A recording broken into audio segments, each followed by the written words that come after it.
Nous sommes ici pour prendre livraison de ces deux jetting units.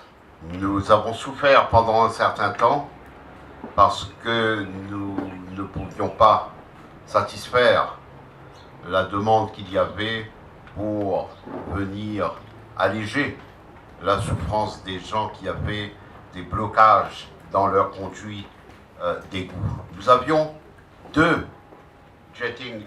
trois, que nous avions achetés en 2009 et en 2007.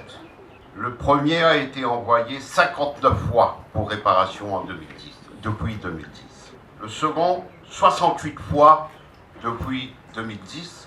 Et le troisième, 54 fois depuis 2008. Un coût total de 17 millions de roupies juste pour celui-ci. C'était une agence spécialisée en véhicules légers qui avait fourni ces équipements. Lorsque nous avons vu cette situation, j'ai demandé au conseil d'administration de la Wastewater Management Authority de revoir et d'acheter ces nouveaux équipements et surtout d'essayer de chercher des spécialistes plutôt que des amateurs. La Wastewater Management Authority fait un grand travail, méconnu un peu de tous. Nous dépensons beaucoup d'argent dans de grands travaux, par exemple à Grand B, à Pye-Gibbies, beaucoup de connexions qui coûtent beaucoup d'argent. C'est un gros investissement en capital et bien sûr le revenu est très faible puisque nous payons le tout à l'égout le même prix que nous payons l'eau et nous savons que l'eau, nous sommes le pays où l'eau coûte le moins cher dans le monde. Le résultat, c'est que nous ne recevons pas assez d'argent pour pouvoir rembourser nos dettes et nous bénéficions donc de l'aide du gouvernement central pour pouvoir continuer nos opérations. Ça va être camion ici à nous surtout pour la maintenance de ban réseau.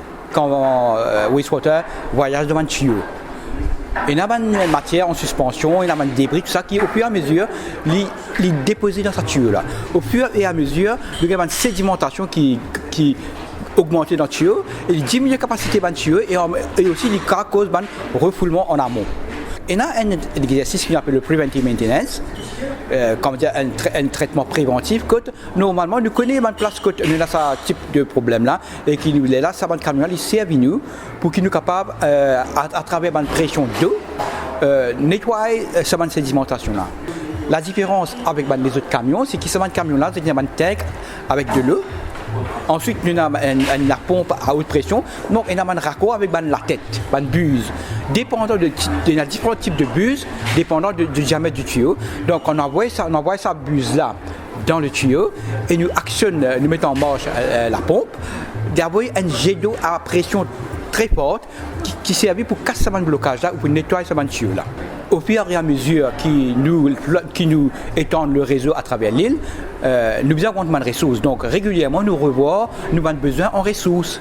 Et ça, bien sûr, nous reflétons à travers bien sûr, le budget du gouvernement qui donne nous pour le budget de la Wastewater. Et donc chaque année, bien sûr, nous mettons le budget nécessaire quand nous connaissons, nous pouvons acquérir tel ou tel véhicule. En gros, un camion coûte nous autour de 8 millions.